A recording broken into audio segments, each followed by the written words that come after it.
And before beginning, I would love to hear from you. If you are seeking financial advice or have questions, I've put together a very short Google Form survey. The link is in the description, and I'm really interested to hear what your single most important financial advice question is.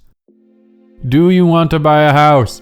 Buying a house is one of the most important financial decisions people ever make. Big betting hedge fund manager John Paulson recently said that buying your house is the easiest advice he could give an everyday person. Equity fund superstar Peter Lynch wrote over 30 years ago that buying their home was the first big financial move someone should make.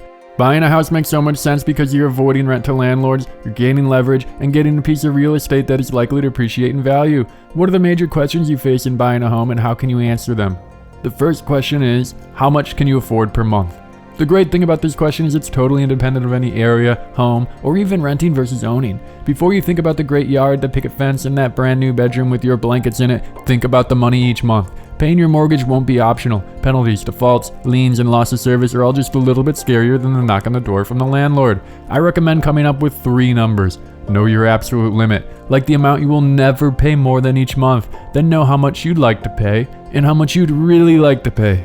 Why 3 numbers? When you go to buy, you'll face temptation to pay more. The nicer areas, the bigger houses, those extra bedrooms. So you must have a limit. A number you absolutely won't go over. And then you entertain the other side of the equation. Have an amount you really want to pay and find houses that'll match. Tempt yourself not with material, but with financial security and extra monthly cash. And okay, how much are we talking here? The rule of 1/4 or 25% is a really great rule of thumb. If you're totally unsure, say you'd like to pay 25% of your after-tax earnings each month. That's 25% for your mortgage, property taxes, and homeowner's insurance. That's the whole cost of the house beyond basic repairs. You can set the hard limit to 30% or maybe 1/3 of your monthly cash and say you'd really like to pay about 18%. You've just narrowed the list down quite a bit. A mortgage broker might approve you for up to 50% of your monthly income. These are salespeople whose job it is to give you whatever you want. I wouldn't want anyone setting their hard limit above 40% of their after-tax monthly earnings, and that is pushing it. The next question to ask is, where do you want to buy? With houses, it's location, location, location. It's great public schools that help the household value, even if you don't have any kids headed there soon. Parks, walkways, busy roads, tear-downs, boarded windows, cobblestone roads, gated entryways all add up and change the value of a home significantly.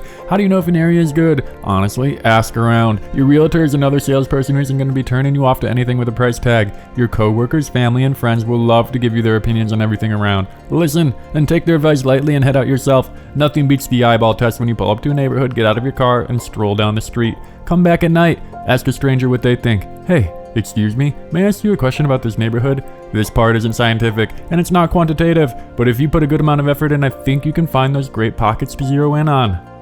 The next question is how much to put down. Now be careful, how much you choose to put down is directly going to affect that super important first question of how much you can afford each month. The more you put down today, the less you pay each month. Simple. The age of everybody signing up for a 30-year fixed mortgage with a 20% down payment are over. There's tons of options. Putting less than 20% down usually means paying a little extra on something called private mortgage insurance, or PMI. This fee is a little bit of a nuisance and can seem like a lot to lose at about $100 each month. Usually the effective interest rate you're paying may be getting knocked up 0.5% to 2.5%. But look at your situation. If you're going to be living in the same area, wanting the same house, and owning is really what you want, then letting a 10% down payment stop you won't make sense.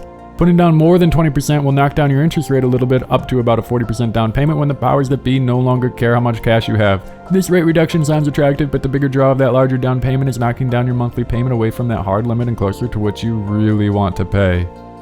The final question we will ask and answer in this video is, how do I know when I've found the one?